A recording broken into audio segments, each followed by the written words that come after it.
guys. Yan yung guys, si Glenn Suki, nagtatapon ng ano ng isda. Naka-frozen pa yun. Naka-frozen guys, yung ano yan guys ng isda. Pagkain ng isda. Ganyan guys yung ginagamit namin pag nang mimingwit kami ng isda. Ganyan. Pag namimingwit ng isda. Oh, ang dami niyang isda, oh, be.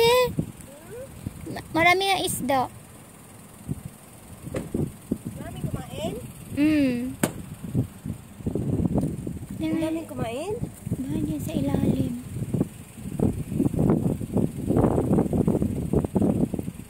Ayan guys, isda. Ano ito guys, dagat. Daungan ng mga ano, ng isda. Wala na yung masyadong malaki panusan na kami. Oo. Malawak yan guys, hanggang yan yung Grabe o, sabi ng mga isda.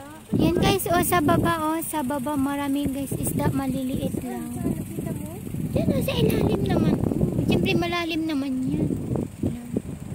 Tignan mo ngayon, oh, parang jellyfish yan, no?